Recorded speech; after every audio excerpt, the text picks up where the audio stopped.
Hi, this is Emerald and welcome to the Diamond Net, and today I'm going to be talking to you about shadow work and a phenomenon that I refer to as looping. Alright, so this video is all about a phenomenon that I call looping as it relates to shadow work. So before we get into what looping is, let me first give a brief explanation of the shadow in case you're unfamiliar with the concept. And so with the shadow was a term that was coined by Jung to describe all of the aspects that we have gone selectively unconscious to in our personality.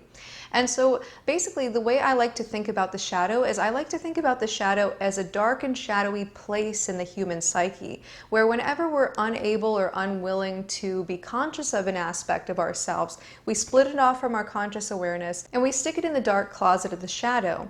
And whenever these aspects are made unconscious to us, we truly have no awareness of them. And this can happen for a variety of reasons, like having this aspect bear the brunt of a particular trauma or a particular unmet need, or we can even repress aspects because of ego decisions, like I'm this way and I'm not that way, or we can repress them because of a certain worldview we might hold, where these aspects maybe don't quite gel with that worldview. So we have a lot of different reasons why we might put these aspects in the dark closet of the psyche.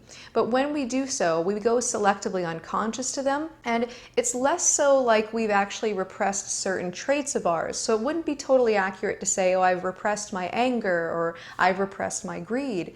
It really is that we're cutting off an aspect of our personality. So it's an entire personality fragment that's just as much us as any other aspect of the personality.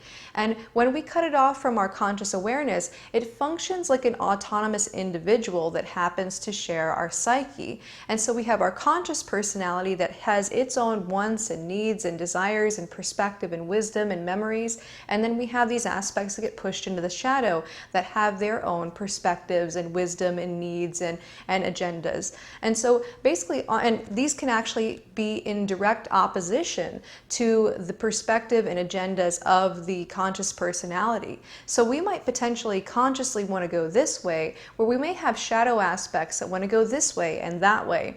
So we can actually end up with agenda clashes between the conscious personality, which is the aspect that you consciously identify with and call I and me, and these aspects that you've gone unconscious to. So you can imagine these aspects like mini personalities that reside in the shadow that you're unconscious of, but that are still very much you and still very much have their own agendas underneath the surface. And so this is really important to understand for understanding the concept of looping. Now, what looping is what these aspects have a tendency to do. Now, before I explain looping, you have to understand that when an aspect is pushed into the shadow, it stays in a state of arrested development. That means if an aspect was repressed at age 5, that aspect stays at age 5, because the shadow is like a freezer in a way. It kind of stops time in that moment. So the shadow aspect that's at age 5, let's say if we deal with some kind of trauma where, let's say, maybe we're bullied in school or something. So let's say that here's this moment of trauma where the bullies are bullying the 5-year-old, and then because of that, we split off this aspect of ourself that stays stuck in that moment of, oh no, the bullies are coming to get me, the bullies are coming to get me, the bullies are coming to get me. Whereas the conscious personality continues to grow and move through life, this aspect stays in a state of arrested development where it can't escape that moment. But it keeps trying to escape that moment. And so it tries to run back through the same situation over and over and over and over again in hopes of getting to the end of that cycle. And this is what looping is. It's basically where our shadow aspects keep playing through the same pattern. And basically as they are doing it, they also have what I call a loop phrase, which means they keep saying the same thing over and over again. Now, what happens is that the conscious personality is unaware of this, by its nature. Shadow aspects that are in the shadow are unconscious to us. And so basically we may be going back through this in the shadow, but we don't realize this. And what these shadow aspects try to do is they try to manipulate the conscious personality into running back through that loop pattern externally in hopes of getting a different result. And there's this great quote by Carl Jung where he talks about how if you fail to make the unconscious conscious, you'll go through these same patterns over and over again and you'll call it fate. But in reality, it's these aspects looping you over and over and over again through the same scenarios. And they're trying to get a different result. So if, let's say, we have the bully situation where you were 5 years old and you were bullied, and what happened is you were bullied and you tried to get empowerment and it didn't work. Right? So this aspect is going to keep trying to bring you back into the moment where you were bullied by recreating the same situation externally in hopes of getting a different result. And so when these aspects are looping, they try to bring you back through the same exact pattern over and over because that's what they're going through in the shadow. They're stuck in that moment, unable to close the loop. And so they try to manipulate you as a conscious personality into getting back into the same situation as before, a similar situation, so that it can set up the same scenario and get a different result from it. So an example that I would give is, let's say that there was a person who was unable to get validation from their parents, right? So they had an unmet need for validation. And remember, unmet needs are one of the reasons why we put aspects in the shadow. And so basically, we have this aspect that's looping around like, please give me the validation, give me the validation, give me the validation. So that's its loop phrase, give me the validation, give me the validation.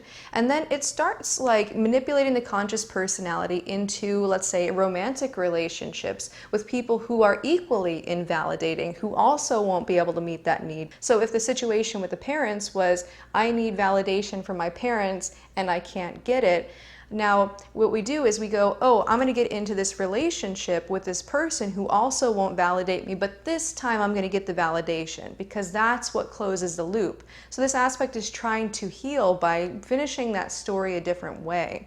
But instead of going directly toward a relationship that is validating, a person would seek out a relationship that's not validating because it's similar to the childhood situation. And in being similar to the childhood situation, the shadow aspect hopes to close that loop ritualistically in this unconscious ritual where it tries to get a different result in a similar scenario to childhood. Now, one of the things to realize with looping is that the aspects that are going through this looping phenomenon, what they're doing is they're projecting and transferring the original trauma and the original situation onto external reality. And so what projection is whenever we have something going on in our mind and we kind of project it out onto the external, we superimpose it onto the external.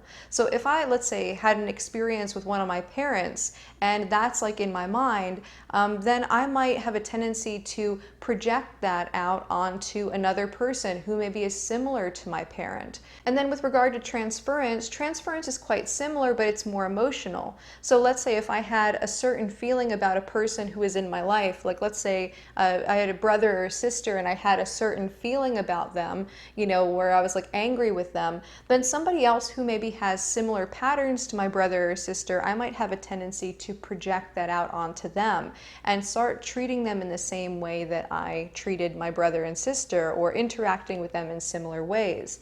And so these aspects that are in the shadow that are going through these loops, what they're doing is they're essentially projecting what's going on in their mind and their emotions out onto external reality. And so what they'll do is they'll try to set up the same scenario again. And oftentimes what triggers them into action is if they see a similar enough pattern to when the original trauma or the original unmet need happened. So for example, in the case of the aspect that was 5 years old and the parents wouldn't give the validation, again, it's projecting and transferring onto the relationship partner that won't give them the validation.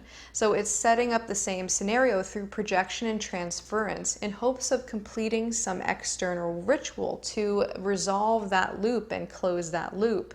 And so basically what a ritual is where we project the contents of our unconscious onto external actions and external items in hope that that external act is going to create an internal shift. And when we go about ritual consciously, it can be quite helpful. So for example, let's take the graduation ritual where a person walks down the aisle and they receive their diploma and they shake the hand of the dean and they go sit down and then they move their tassel from one side to the other.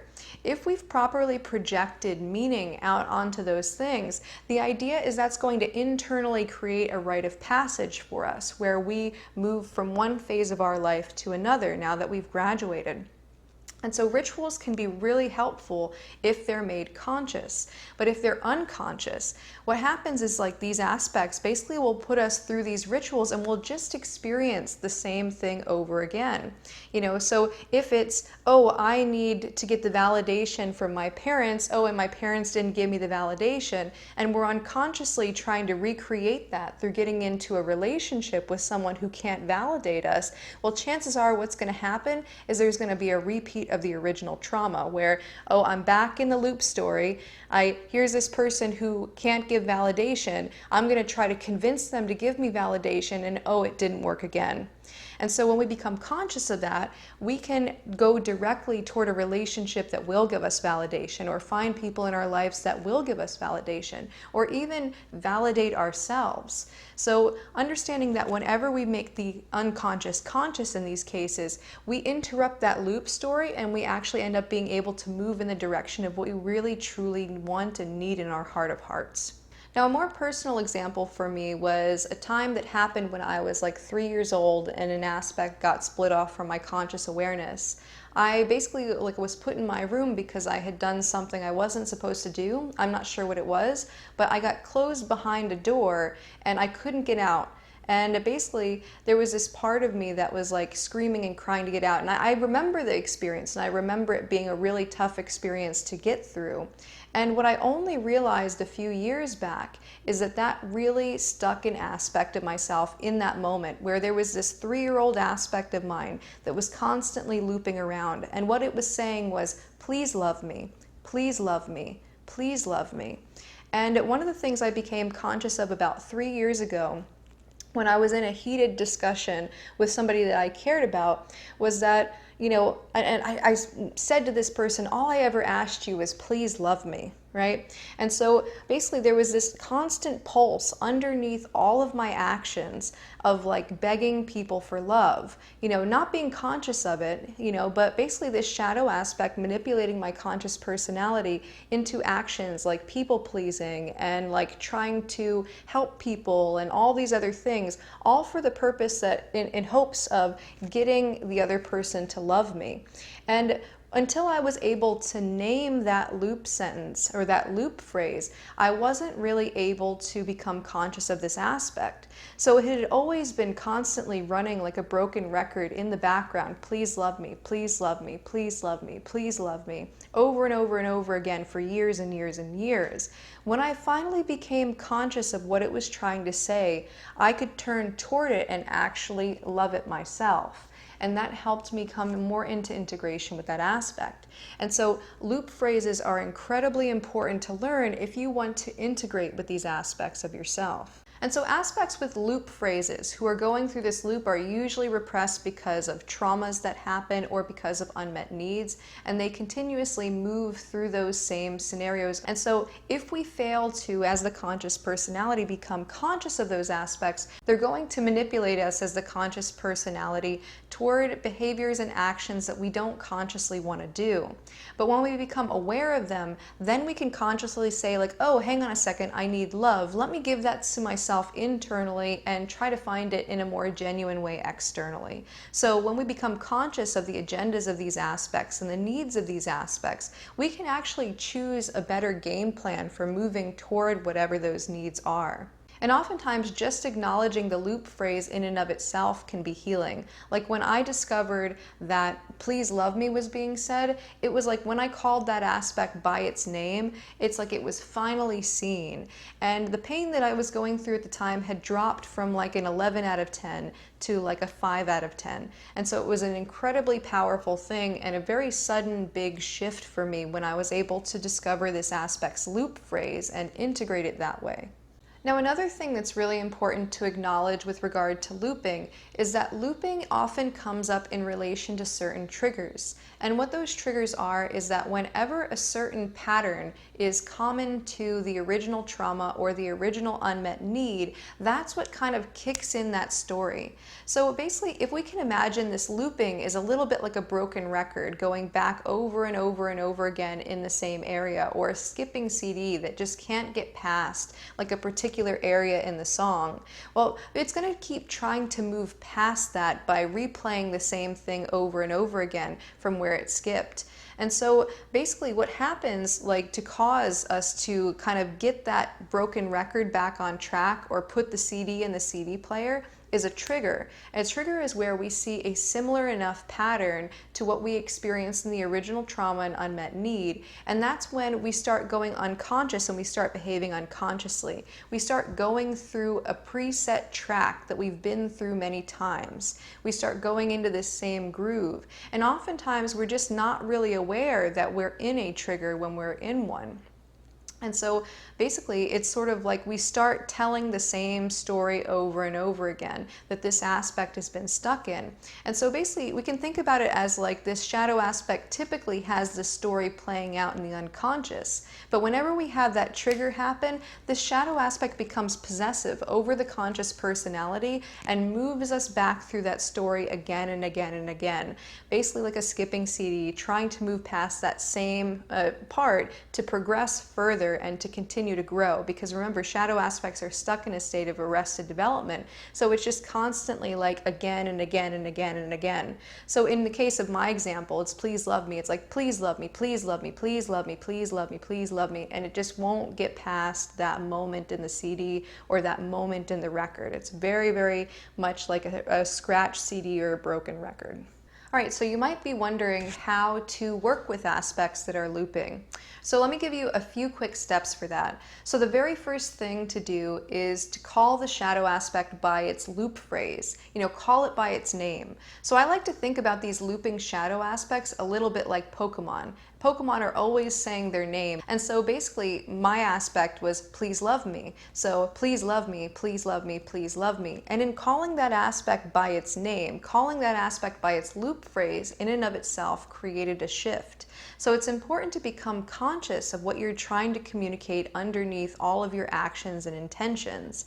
And one of the things that's important to know about this is that this loop phrase in your shadow aspects are probably coming up in every single thing that you do, because ultimately, like for example, the please love me was always in all of my actions. I just didn't notice it before. And so starting to notice is really important. Now, there's a certain scene in a movie called Spirited Away. It's a Studio Ghibli movie directed by Hayao Miyazaki, and the main character, Chihiro, is in this spirit world. And when she's in this spirit world, she encounters many different beings and people. And while she's there, she encounters someone named Haku, who seems very familiar to her. Now, one of the things about this spirit world is that there's a particular lady named Yubaba who steals everyone's names and kind of keeps them in the spirit world. And so everyone kind of forgets their name. And so this character, Haku, had forgotten his real name. And that was like one of the themes like in the story going through it. And there's one point where she remembers Haku's name. And Haku at this point was like a dragon. And when she said Haku's name, basically he bristled up and there was like this huge transformation and this huge shift, and he was finally free. And this is exactly the way that our shadow aspects work when we call them by their loop phrase. When we call them by their name, there's an immediate shift. Now, one thing when it comes to calling these aspects by their name and calling them by their loop phrase is that you have to recognize where you're manipulating things. You have to be very, very honest and conscious with yourself in terms of what buttons are you trying to push in other people or in the external situation to get a certain need met. So it takes a lot of self-awareness and self-honesty to become aware of a shadow aspect's need. So it might be something like, please love me, or it might be something like, please validate me, or it might be something like, for abandonment wounds, it might be like, please don't go, or it might be something like, notice me, notice me. So these loop phrases tend to be really short and concise. And these aspects are sort of stuck in that moment in time where there was a certain need that needed to be communicated, a certain thing that needed to be said. And so when you can connect with those aspects on the level of that loop phrase, that is helpful for creating that transformation. Now, once you realize an aspect's loop phrase, you can move on to step 2. Now, there are basically 2 perspectives you can take on the loop phrase. You can have a third person perspective where you say, oh, I have this aspect and this is the aspect's loop phrase, and you kind of come from this other perspective. You come from the perspective of the conscious personality and you're trying to figure this aspect out. Now, this is valuable in its own right, but when it comes to actually embodying the loop phrase and feeling all of the emotions, which is really important for integrating that aspect or re-becoming that aspect, could be another way to say it, is you have to step directly into the first-hand perspective of that aspect. So basically, if I have an aspect going through the loop phrase, please love me, please love me, please love me, it's very different to say, oh, I have this aspect that says, please love me, please love me, please love me, as it's very different from actually stepping into the perspective of that aspect and saying from my heart, please love me, please love me.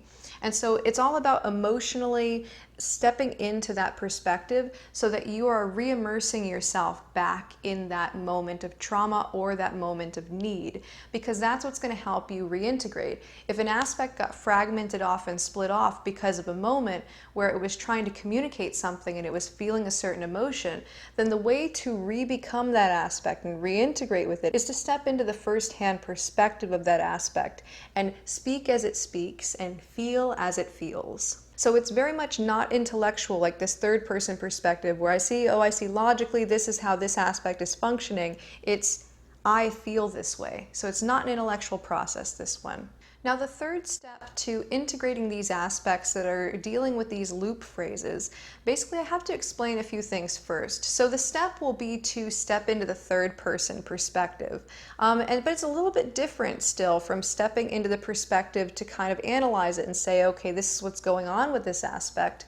It's sort of stepping into it and answering that aspect's need, basically. So basically, if I have an aspect over here that's saying, please love me, please love me, please love me, I have an aspect over here in the third person that says, I'll always love you. So basically you have one aspect that's calling out for something and the other aspect is answering it.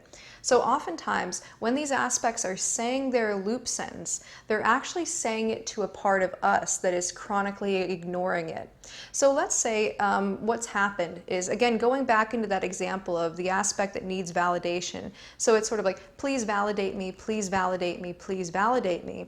And then we have the parent that won't validate us. So this is the external situation that happened. Well, what happens is that then this aspect gets put in the shadow, so it's stuck in this childhood state of arrested development, still in this moment of please validate me, please validate me.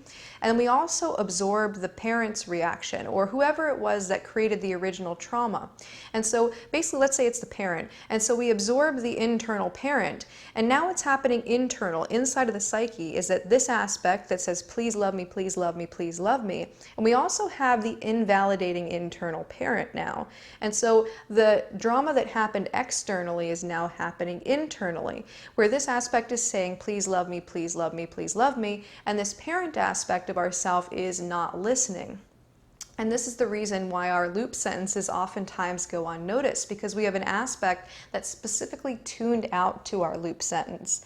And so what we have to do when we discover the loop phrase is we have to actually turn toward ourselves as the validating parent. So we have to reparent ourselves in that way. So we step into the third person perspective and we answer to this aspect's loop phrase in the way that it needs. So if this aspect is saying, please validate me, please validate me, please validate me, we have to turn internal to ourselves and say, oh, it makes sense that you would feel that way. We have to actually validate that aspect.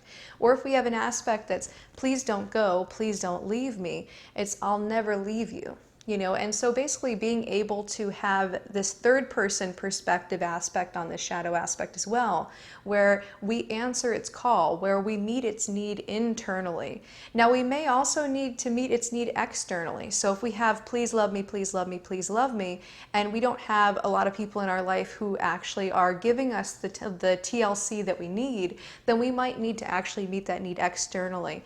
But oftentimes with these loop phrases, it's a call to another aspect of ourselves to give it what it needs. And whenever we're able to actually give these aspects what they need by noticing the loop phrase, validating the loop phrase, and meeting that need internally, that's what actually ends up closing the loop and being able to break us out of that moment. So instead of being in this skipping CD situation where it's like, please love me, please love me, please love me, once we say, oh, I do love you, what happens is then we can move past that part in the CD. This aspect is able to integrate and to be able to grow into its adult form and to continue on the track of personal growth, as opposed to being stuck in a state of arrested development like a broken record over and over again in the same loop. So if you want to close that loop so that this aspect can move forward, you have to internally close the loop by orienting toward yourself. And basically from that, a lot of times external situations will change too, because this aspect has no longer any reason to send you back through the same old unfulfilling patterns again and again and again. Alright, so that's all I have for you for now. I hope that you enjoyed this video, and if you did, go ahead and click the like button below and subscribe and leave me a comment down below. Now, one of the things that I wanted to announce is that I have an upcoming free shadow work workshop. That's going to be on Saturday, September 17th from 12 p.m. to 2 p.m. Eastern.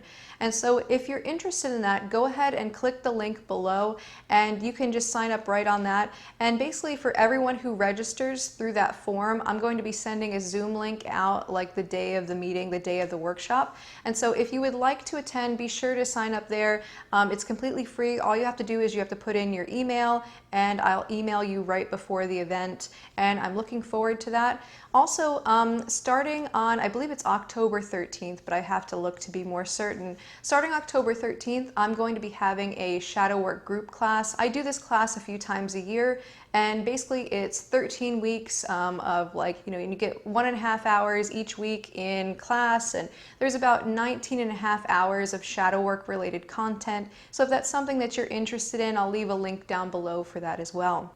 Anyway, so that's all I have for you for now, and until next time, keep becoming more you.